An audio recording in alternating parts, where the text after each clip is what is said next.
सजयति सिन्धुरवदनो देवो यत्पादपङ्कजस्मरणं वासरमणीरिव तमसारासन्नासति विघ्नानां या कुन्देन्दुतुषारहारधवला या शुभ्रवस्त्रावृता या वीणावरदण्डमण्डितकरा या श्वेतपद्मासना या ब्रह्माच्युतशङ्कर प्रभृतिभिर्देवैर्वन्दिता सा मां पातु सरस्वती भगवती विशेषदाढ्यापहा मूकं करोति वाचालं पङ्गुं लङ्घयते गिरिं यत्कृपातमः वन्दे परमानन्दमाधवम् नारायणं नमस्कृत्यं नरं चैव नरोत्तमम् देवीं सरस्वती व्यासं ततो जयमुदीरये देवसुतं देवं कंसचाणूरमर्दनम् देवकी परमानन्दं कृष्णं वन्दे जगद्गुरुम् गुरुर्ब्रह्मा गुरुर्विष्णु गुरुर्देवो महेश्वरः गुरुर्साक्षात् परब्रह्म तस्मै श्रीगुरवे नमः। श्रोता श्रीराम समर्थ जय जय। रघुवीर समर्थ। आपण श्री समर्थ रामदास स्वामी कृत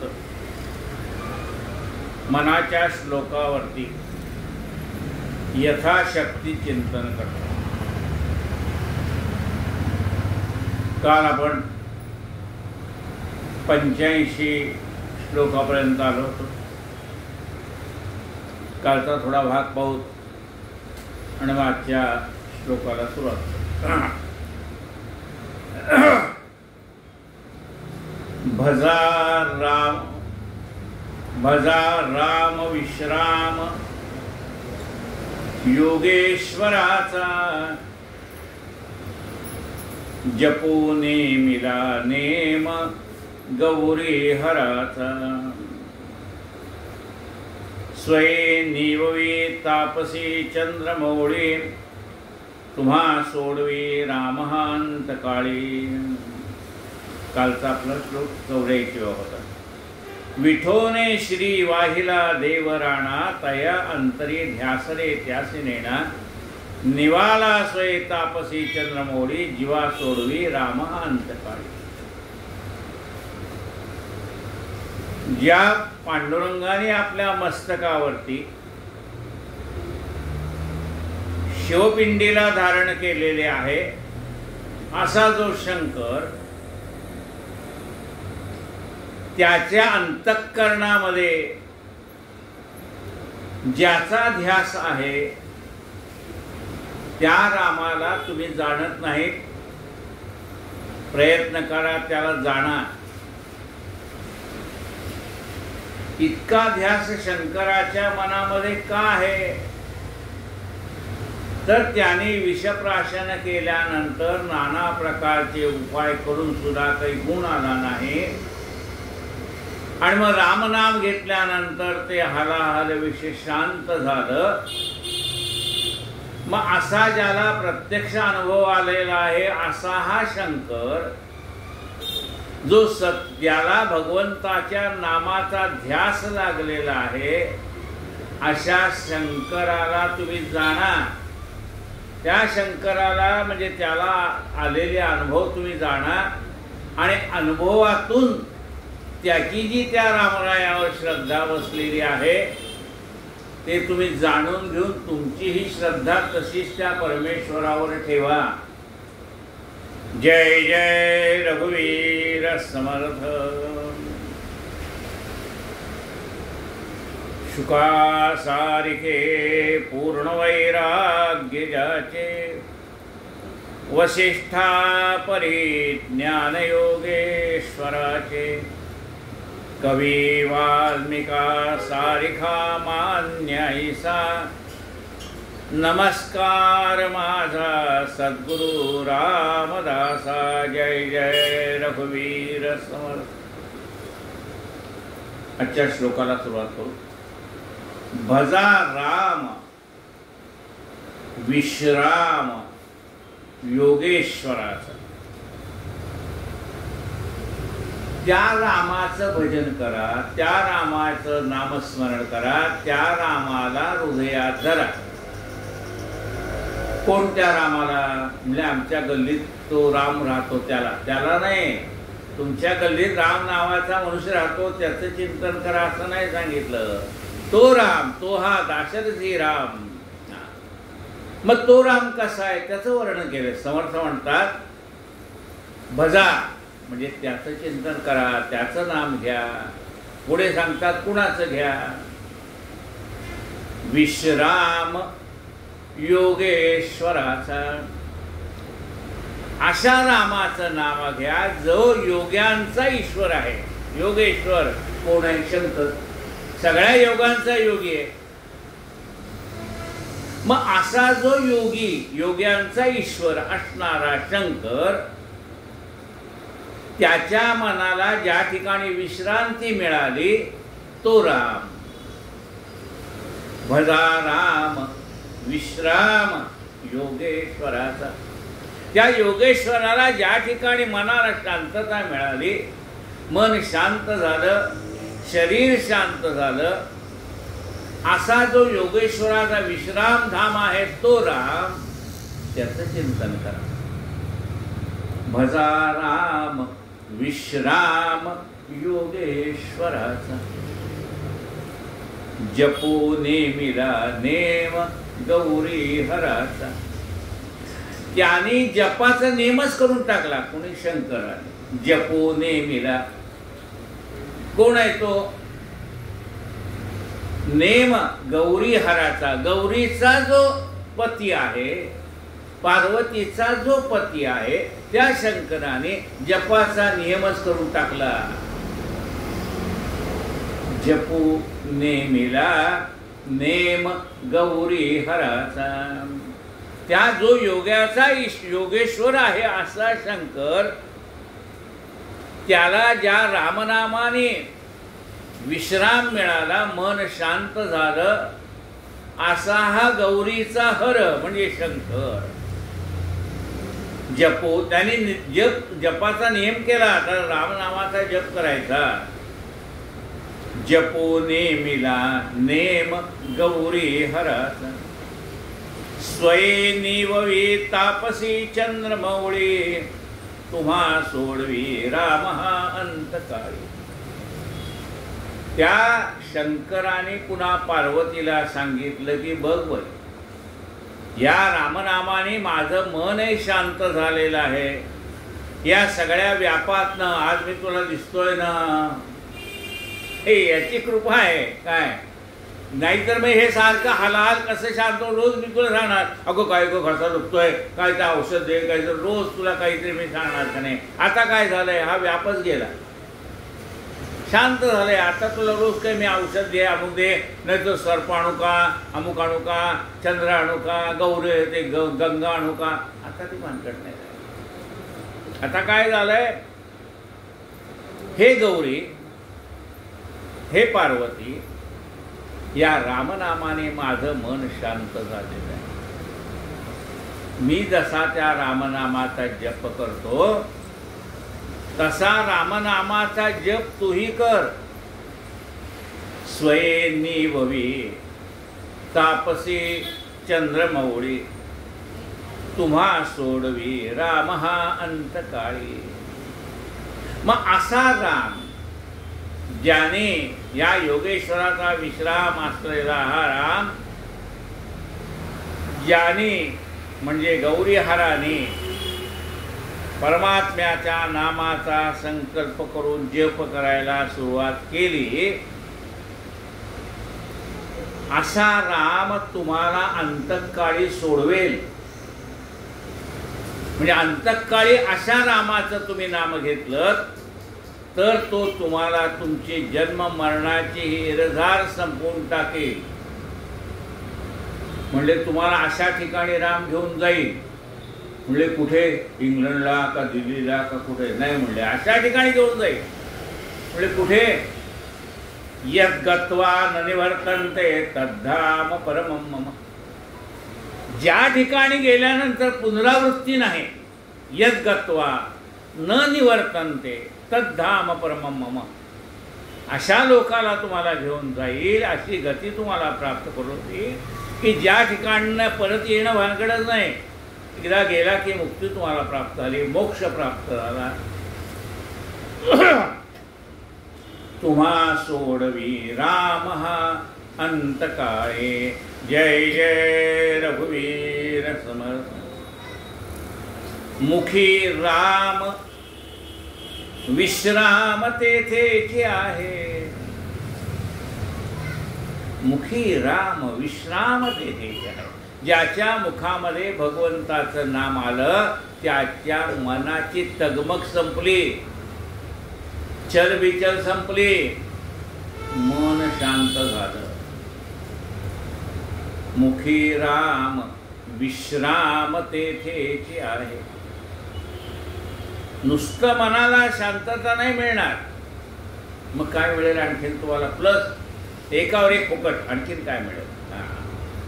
सदानंद आनंद सेवो निराहे. जर तुम्ही रामनामाचा नियम केला, त्याचा ध्यास लावला तुमच्या मनाला, तुमच्या जिभेला त्या रामनामाची गोडी लागली की मग मात्र गोडी लागावी लागते. आई मला हे नको, आई मला ते नको.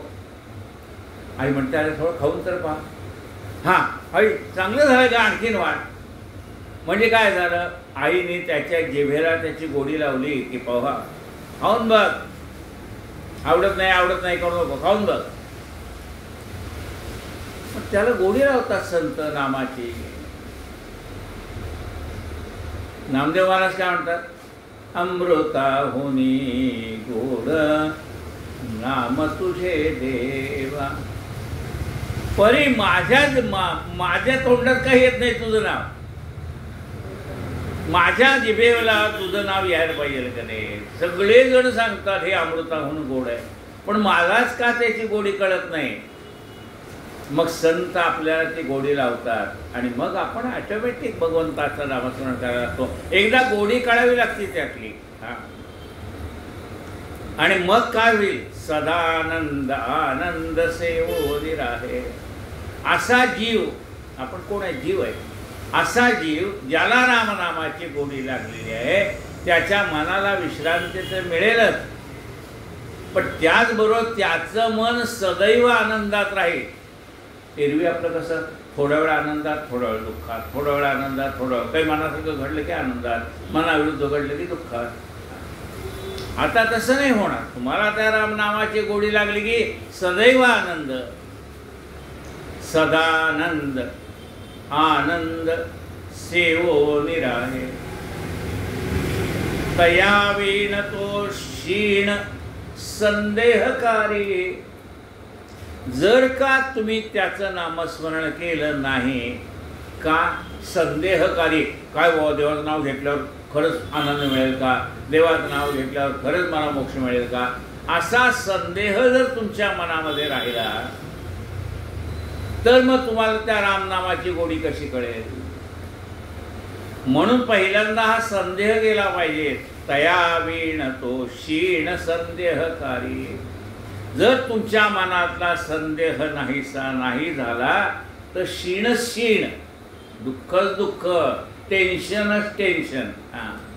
पण जर त्याच्या नामस्मरणाची गोडी लागली, तुम्ही नाम घ्यायला लागला की हळूहळू तुम्हाला हे अनुभवाला येईल. आनंदात कसं राहतो नाम घेतल्यानंतर, मग विश्राम कसा मिळतो मनाला, की अनेकाच्या अनुभवावरून आपल्याला असं कळतं की रामनाम घेतल्यानंतर तो सदैव आपल्या मनाला मदतीला धावून येणार आहे. कसा धावून येणार, सरा चक्र आकाशी मार्तंड जैसा उडी घाली तो संकटे स्वामी. असं एकदा तुम्हाला कळलं मनाला की हाय भाऊ तो देव आहे माझा, कोणी नाही तर आहे.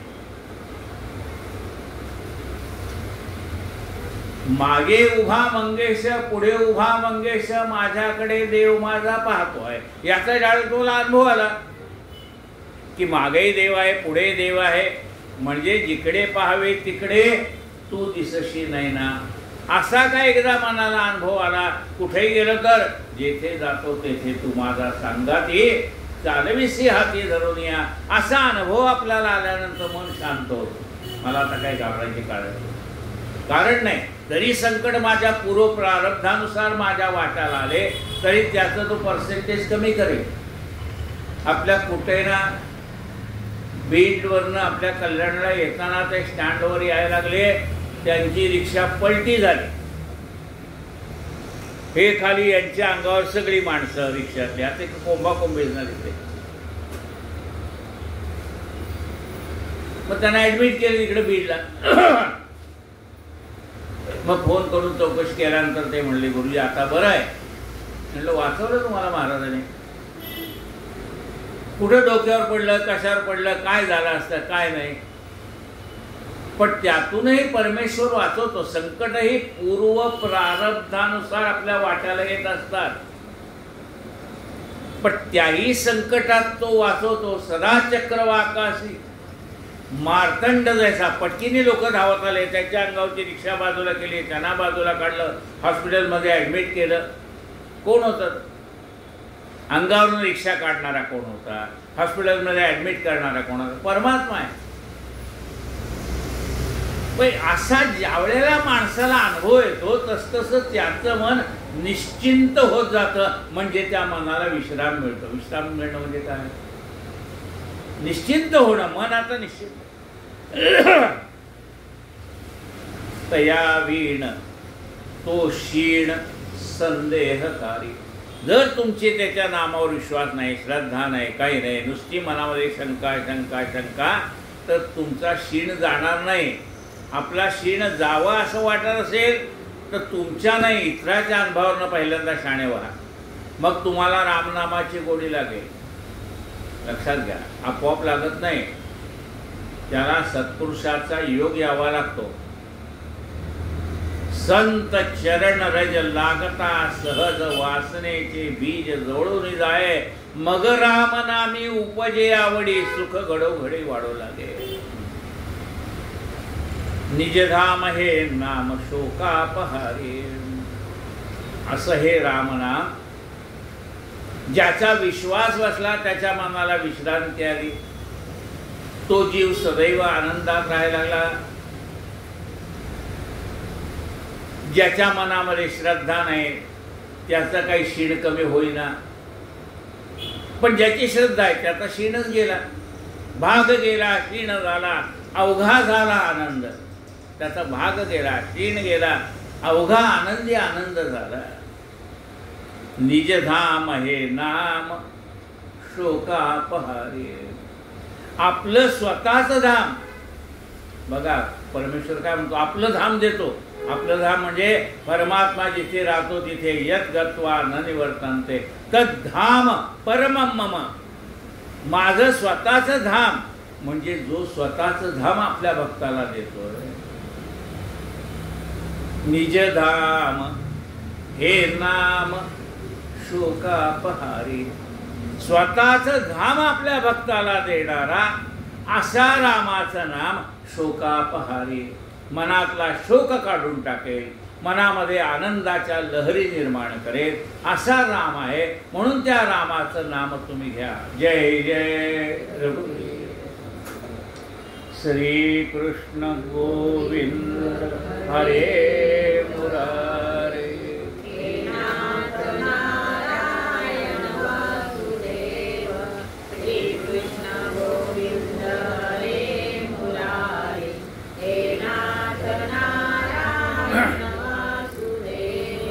हे नाथ नारायण वासुदेव.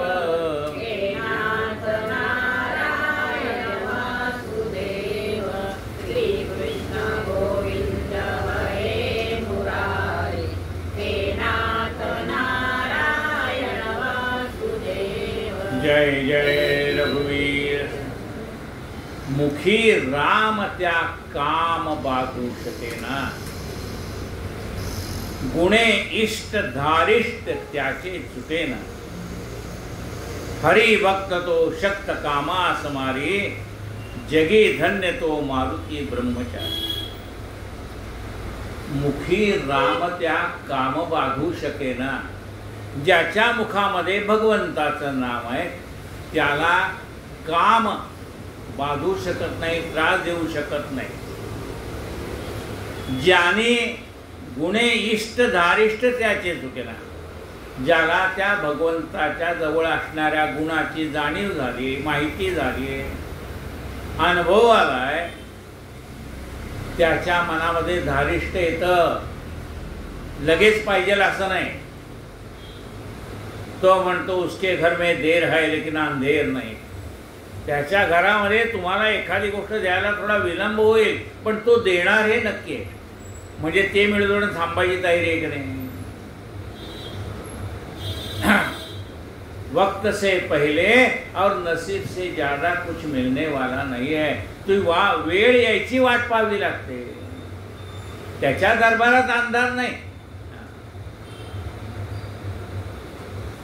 श्रद्धा पण पाहिजे आणि सबुरी पण पाहिजे. सबुरी म्हणजे धारिष्ट्य, म्हणजे भगवंतावर आपली श्रद्धाही पाहिजे आणि सबुरीही पाहिजे. मग तो त्याला टेन्शन मधनं मोकळं करतो की नाही यांना विचारा. मुक्त झाले टेन्शन मधनं. परमेश्वराने मारलेल्या लाठीचा आवाज पण येत नाही लक्षात.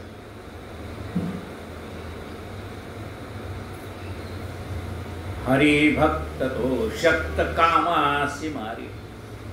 असा जो हरीचा भक्त आहे तो काम जिंकून घेतो. लक्षात घ्या, कामाला जिंकता आलं पाहिजे. त्या कामाला तो जिंकून घेतो. कोण? त्या रामरायाचा भक्त. म्हणजे काही उदाहरण आहे का? त्या रामरायाच्या भक्ताने कामाला जिंकलं असं कोणी आहे की म्हणाले? जगी धन्य तो मारुती ब्रह्मचारी. आहे म्हणाले तो मारुती ज्याने ह्या कामाला जिंकलंय असा तो रामाचा भक्त आहे. या भक्ताने कामाला जिंकलं असा हा राम. त्या रामाचं नाम घ्या. ज्या रामाचं नाम घेतल्यानंतर त्याला काळही बाधू शकला नाही. आता मुली त्याला कामही बाधू शकत नाही, काळही बाधू शकत नाही असं कसं? अहो, इंद्राने वज्र मारलं मारुतीला, पण वाचवलं का नाही रामाने त्याला? तुम्ही म्हणाला अहो त्यावेळेला राम कुठे होते? पुढे रामाची आणि मारुतीची गाठ पडली सुग्रीवाच्या वेळेला. अहो, रामाला माहित आहे हा आपला भक्त आहे, याला जर आता वज्राने जर त्रास झाला पुढे याच्याकडनं मला भरपूर काम करून घ्यायचंय. मग भगवंत आधीच त्याच्यावरती येणारी संकट दूर करतो. त्याच्याकडनं काम करून घ्यायचंय ना. मुखी नाम त्या काम बाधू शकेना. गुणे इष्ट धारिष्ट त्याचे चुकेना. हरी भक्त तो शक्त कामासी मारी. जगी धन्य तो मारुती ब्रह्मचारी. म्हणले ह्या मारुतीने कामाला मारलं म्हणजे कसं काय मारलं? कामाला मारलं याचा अर्थ त्या स्त्रीच्या असणाऱ्या सौंदर्यात, तिच्या असणाऱ्या काही गुणामध्ये लोकाला आकर्षित करून घेण्याची ताकद असते आणि मग तो पदभ्रष्ट होण्याची शक्यता असते. म्हणले मारुतीने त्या कामाला जिंकलं असं काही उदाहरण आहे का? तुम्ही सांगा. आहे म्हणाले. ज्या वेळेला मारुती सीतेचा शोध घ्यायला गेला त्यावेळेला त्या रावणाच्या सगळ्या पत्नी होत्या. असं जर सीतेचा शोध घ्यायला म्हणजे सगळीकडे जायलाच पाहिजे ना. एकापेक्षा एक सुंदर होत्या. पण मारुतीच्या मनामध्ये थोडासा सुद्धा विकल्प आला नाही. लक्षात घ्या. सामान्य मनुष्य असेल तर भुलून जाईल. हा रामभक्त आहे मारुती, याच्या मनामध्ये थोडाही विकल्प आला नाही. एकापेक्षा असं तर रावणाने काही कुठली तरी आडली दळवर्दीन केली असं जाईल. हो, तो रावण आहे, तो जेवढी सुंदर आहे ते सगळं दिसली सुंदर की उचल, दिसली सुंदर की उचल. असा एवढा ज्याच्याकडे सौंदर्याचा खजिनाच आहे तिथून मारुती फिरलाय सगळीकडे. पण मारुतीच्या मनामध्ये थोडा सुद्धा विकल्प आला नाही. हरी भक्त तो शक्त कामासी मारी, जगी धन्य तो मारुती ब्रह्मचारी. असा ब्रह्मचारी असणारा मारुती ज्याने कामावरती विजय मिळवलाय तो ज्याचं ध्यान करतो त्या रामरायाचं ध्यान तुम्ही पण करा. जय जय रघुवीर समर्थ. रामाचं नाम कसं आहे हो? बहु चांगले नाम या राघवाचे. सुंदर आहे म्हणे या देवाचं नाम. बहु चांगले नाम या राघवाचे, अति साजरे स्वल्प सोपे फुकाचे. म्हणजे रामनाम अत्यंत सोपं आहे, जोडाक्षर नाही. शत्रुघ्न जोडाक्षर आले की हो. रामनाम सोपं आहे, जोडाक्षर काही नाही. बहु चांगले म्हणजे कुणालाही सहज म्हणता येईल असं नाम आहे. बहु चांगले नाम या राघवाचे. किती चांगलं आहे हो. पहिल्या दिवशी नळाने 3 गावं सेतू बांधला. 3 गावं पहिल्याच दिवशी लंकेवर स्वारी करून जाताना. आणि त्याला अहंकार झाला. काय अहंकार झाला? कारण रामाने विभीषणाला विचारलं होतं की हा समुद्राचा आत आपल्याला शरण आलाय. तो म्हणाला याच्यावर सेतू बांधा आणि तुम्ही पैल तीराला जा. मग म्हणाले हा पैल तीराला कसं जाता येईल, कोण सेतू बांधेल याच्यावरती? म्हणजे हा नळ नावाचा वानर आहे ना तो सेतू बांधेल. म्हणजे नळाला कसं काय हो म्हणाले? म्हणजे नळाचे वडील जे आहेत ना ते रोज शालिग्रामाची पूजा करायचे. आणि एकदा ह्या नळाने त्या देवघरातला शालिग्राम घेतला आणि टाकून दिला पाण्यात. आता त्यांना उपवास पडला. त्यांनी देवाची प्रार्थना केली. देव म्हणले याचा हात लागला की दगड करून जा. दगड पाण्यावर तरंगतील. आणि याचा अर्थ काय, त्याला पाण्यावर पूल बांधता येईल असं त्याचा आपण प्रॅक्टिकली आता विचार केला तर बरोबर आहे. पण आपण त्या आध्यात्मिक जी गोष्ट आहे पाण्यावर तरंगते. आणि मग समुद्राने आणि विभीषणाने सांगितलं की हा नळ आहे ना याच्याकडनं तुम्ही हा पूल बांधा. म्हणजे त्याला तो वर पण आहे त्याच्या लहानपणी त्याला मिळालेला त्याप्रमाणे ते दगड पण तर झालं. पहिल्या दिवशी दगड तरले घेऊ. लांब लचक 3 गावं सेतू झाला. 3 गावं सेतू झाल्यानंतर काय झालं? नळाला झाला अहंकार. काय अहंकार झाला? मी जर रामाच्या सेनेत नसतो सेतू कोणी बांधला असता. हा रे अहंकार. आता वास्तविकता परमेश्वरची शक्ती देतो ना ती त्याने दिलेली शक्ती असते. गाण्याची शक्ती त्याने दिली आहे. चित्रकाराच्या हातामध्ये चित्र काढण्याची कला त्या परमेश्वराने दिलेली आहे. उत्तम चित्रकार आहे. पण हाताला वारं गेलं तर चित्र नाही काढता येणार. म्हणजे चित्र काढण्याची शक्तीही देणारा तोच आहे. गाण्याचे उत्तम असे गायन कला देणारा तोच आहे. मृदुंग वाजवणारा, पेटी वाजवणारा, सगळं नृत्य करणाऱ्या माणसाला त्याजवळ असणाऱ्या 14 विद्या 64 कळा देणारा हा परमात्मा आहे. आणि याला वाटतं मी नसतं तर काय झाला, तर तो नसतं जे गेलं दुसऱ्याला कोणाला तर त्याने बळ दिलं. पण अहंकार झाला ते. दुसऱ्या दिवशी उठून बघता तर एक पण दगड नाही. सगळा 3 गावं सेतू गेला. मग त्यांनी तिमिलिंगा असायला बोलवलं. काय म्हणले बाबा काल तर एवढा पूल होता कुठे गेला?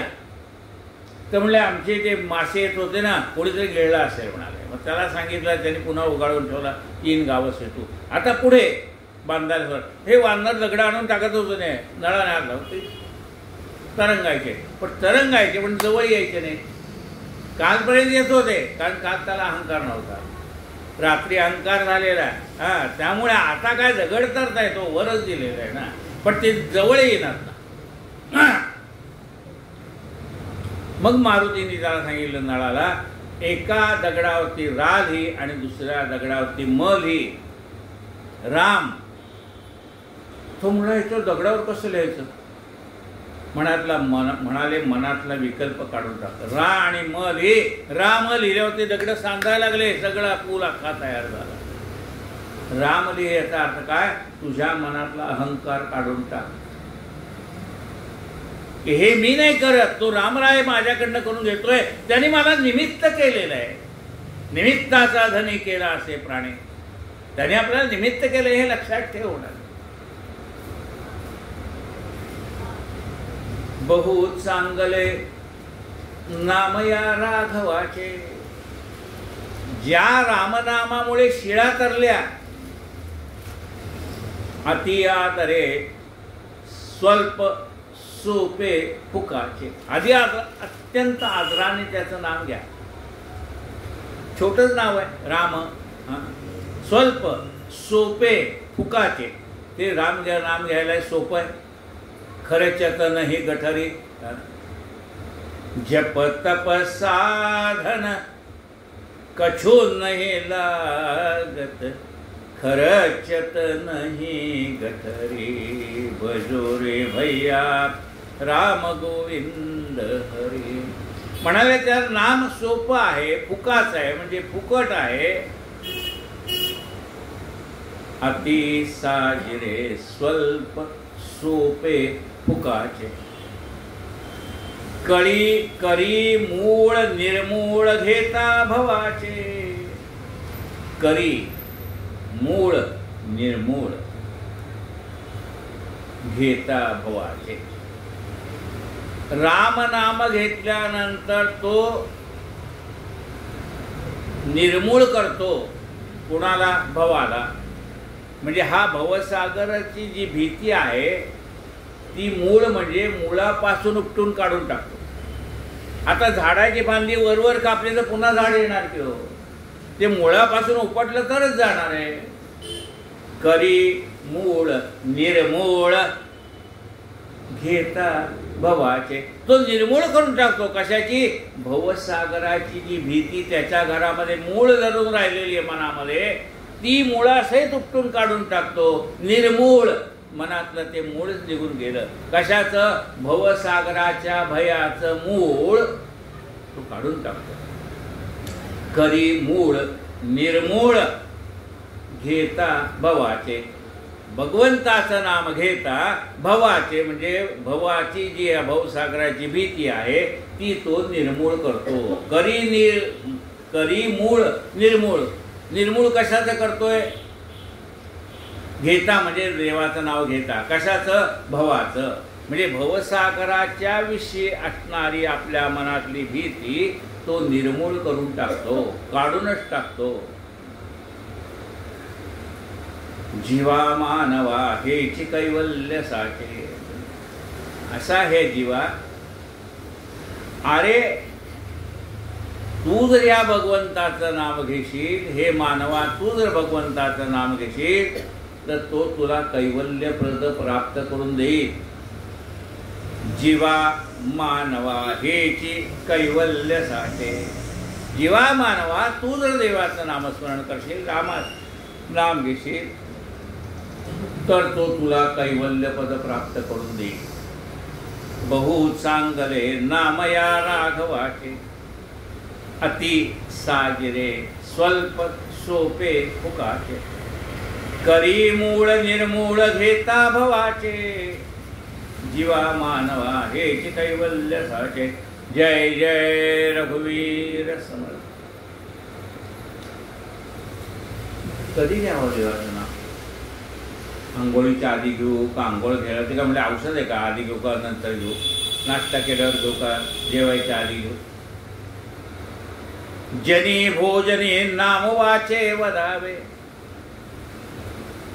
वदनी कवल घेता नाम घ्या श्री हरीचे, सहज हवन होते नाम घेता पुकाचे. जीवन करी जीवित्वा अन्न हे पूर्ण ब्रह्म, उदर भरण नो हे जाणीजे यज्ञ कर्म. जनी भोजनी नाम वाचे वदावे, अति आदरे गद्य घोषे म्हणावे. पूर्वीच्या काळी मनाचे श्लोक म्हणण्याची पद्धत होती. जेवताना आपल्याला जे जे चांगलं काय आठवत असेल ते म्हणायचं जेवताना. म्हणजे त्यावेळेला जेवायला बसलेल्या पंक्तीतलं एकच मनुष्य जेवत नव्हता, बाकी सगळे जेवत होते. म्हणजे कोण जेवत नव्हता? अहो श्लोक म्हणणारा. बाकी जणांचं जेवण चालूच होतं की.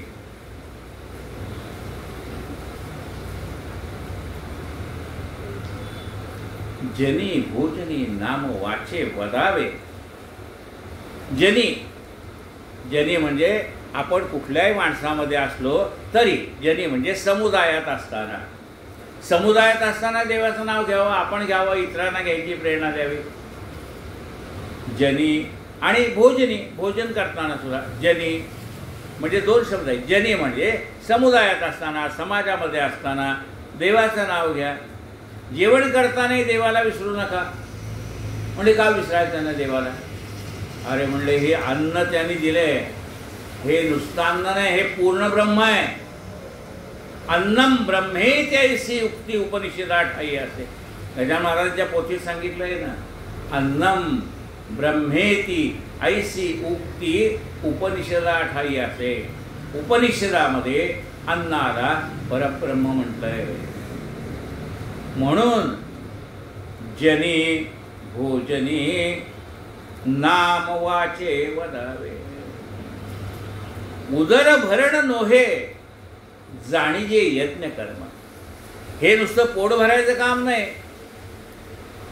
आहुती देतो आपण कुणाला? त्या परमात्म्याला. म्हणले तू परमात्मा कुठं आहे? आम्हाला अजून तर काय भेटला नाही. म्हणले अरे तुझ्या जठरामध्ये तो बसलेला आहे. त्या जठरामध्ये असलेल्या अग्नीला तू आहुती देतोयस. पोट भरायचं काम नाही हे. वदनी कवल घेता नाम घ्या श्रीहरीचे, सहज हवन होते नाम घेता फुकाचे. जीवन करी जीवित्वा अन्न हे पूर्ण ब्रह्म. जीवन करी जीवित्वा, ते खाल्ल्यानंतर पाणी प्यायचंय. म्हणजे किती प्यायचं? वडील म्हणले घास खाल्ला की पाणी प्यायचं. मुलगा म्हणाला तसं नाही, मी सगळ्यात शेवटी पितो. मग वडिलांनी विचारलं का रे, एक घास खाल्ल्यानंतर म्हणजे थोडं मध्ये जेवावं, मध्ये पाणी प्यावं, पुन्हा जेवावं. असं केल्यानंतर नाही नाही म्हणलं. मग ते थोडं का होईना पाणी जाईल ना, तेवढं अन्न कमी जाईल. म्हणला मी सगळं जेवतो आणि मग पाणी पितो. तसं नाही, मध्ये मध्ये पाणी प्यायला पाहिजे. आता ते बाकीचे कोण सांगतील त्याच्याकडे जाऊ. फेसबुकमध्ये असं ते मला सांगू नका. मला जे माहिती आहे ते मी तुम्हाला सांगतो. हां, नाहीतर जेवण झाल्यावर प्यावं, 1 तासाने प्यावं, 2 तासाने प्यावं, ते तिकडे बघा तुमचं काय असेल. पण मला जे माहीत आहे ते सांगतो. जनी भोजने नाम वाचे वदावे, अति आदरे गद्य घोषे म्हणावे. हरी चिंतने अन्न सेवित जावे. भगवंताला सांगा देवा तुझ्या कृपेने मला अन्न मिळाले. तुझ्या कृपेने जिभेला चव आहे. तुझ्या कृपेने खाल्लेलं अन्न मला पचतंय. नाही तर काय अन्न ताटात आहे. अन्ने केली स्वादिष्ट परी जेवणार बैसले रोगिष्ट तरी ते सुगरणीचे कट्ट वायाची गेले. अन्न आहे पण जिभेला चव नाही. काय अन्न जाणार पोटात? मग अन्न पण आहे, जिभेला चव पण आहे. नळकांड्याने अन्न आत पोटात ढकलावं लागत नाही. प्रत्यक्ष हाताने आपण काढून घास खातोय, तो सहजपणे आत जातोय, सहजपणे त्याचं पचन होतंय. मग ही त्या भगवंताची कृपा आहे. मग निदान त्या भगवंताच्या कृपेची आठवण जेवताना ठेव. तुझ्या कृपेने अन्न मिळालंय, तुझ्या कृपेने खातोय, तुझ्या कृपेने त्याचं पचन होतंय. अति आदरे गद्य घोषे म्हणावे, हरी चिंतने अन्न सेवित जावे. भगवंताच्या चिंतनामध्ये जेवण करावं. पण आमच्याकडे उलट असतं.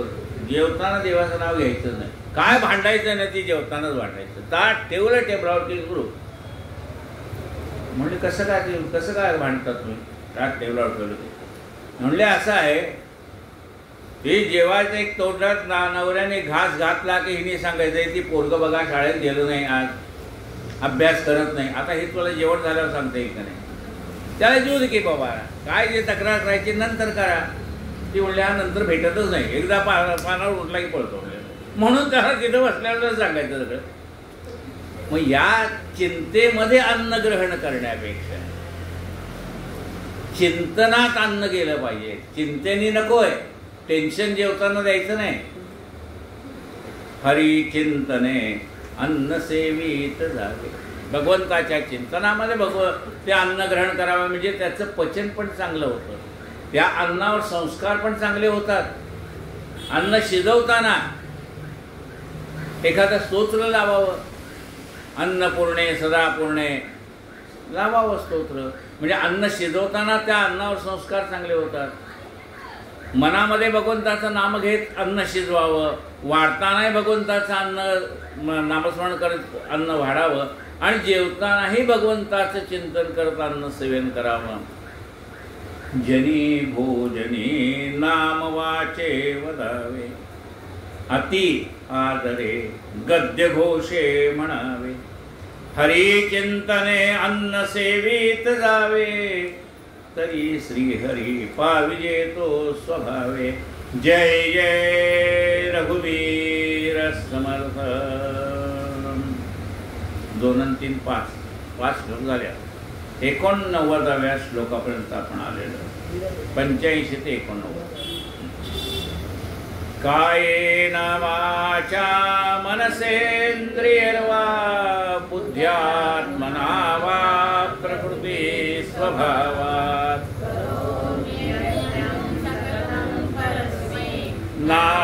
नारायणायति समर्पयामि. अच्युतं केशवं राम नारायणं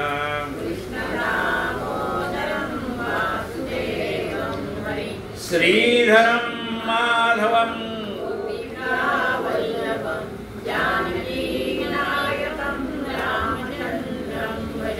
हरे राम राम राम हरे हरे.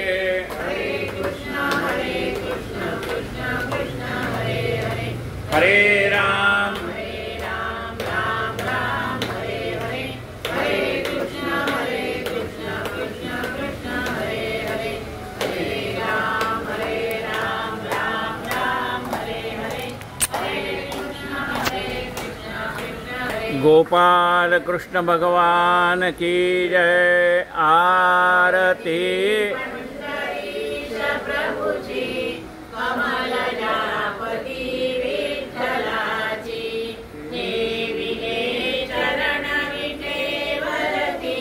सावळी गयामध्ये पुष्पहार रुळती. फुलेच्या वरी वैजयंताला पंचबाण जासी. लालला पंचबाण जासी. असे ते वदन कमल समनयनार पले भान पाहताची. उभी माया नाथाची. आरती पंढरीश प्रभुची. कमल जापती विठ्ठलाची. पटीला पीतांबर कशिला. कस्तुरी टिळक भव्य भाला. मिथिला विरगुलाला. दर्शना चंद संग आला. गल्लरी टाळ वाजताना. गल्लरी टाळ वाजताना. नाचती भक्त प्रेम अत्यंत गुंतले चित्त हरी पायी. गुंतले चित्त हरी पायी. गणोला आरती पंढरीश प्रभुची. कमल जापती विठ्ठलाची. सद्गुरु गजानन महाराज की जय. ज्ञानेश्वर महाराज की जय. जगद्गुरु